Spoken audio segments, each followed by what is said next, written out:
तर भाषिक प्रांतवाद सुरू कुणी केला असा सवाल उद्धव ठाकरेंनी केलाय। मराठी तरुणाच्या आत्महत्येच्या पार्श्वभूमीवर भाजपनं मुंबईत बाळासाहेब ठाकरे स्मृतीस्थळ इथं आंदोलन केलं। त्यावर उद्धव ठाकरे यांनी हा प्रश्न उपस्थित केलेला आहे। तोडाफोडा राज्य करा हे भाजपचं धोरण आहे। आपल्याला भूमिपुत्र आणि राज्याला सांभाळायचं आहे असं आवाहन देखील ठाकरेंनी केलेलं आहे।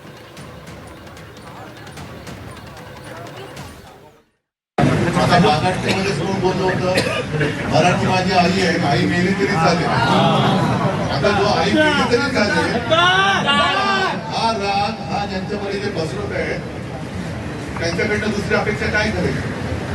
त्याच्यानंतर अगदी त्या संघाचे जोशी सुद्धा घाटकोपरमध्ये येऊन बोलून गेले होते की आपली मातृभाषा ही गुजराती आहे, पण हे विष जे आहे हे भाजप आणि संघ बसवत आहे आणि त्याचा खापर आपल्यावरती पडतो। म्हणून ह्या सगळ्यांना जे काही मारामारी होतात तोडाफोडा आणि राज्य करा त्याचा आपल्याला आता आपल्या राज्याला आपल्या भूमिपुत्रांना सांभाळायचं आहे। आणि मला खरंच एक समाधान वाटतं की तुम्हाला खात्री पटली की हे काम फक्त आपली शिवसेनाच करू शकेल।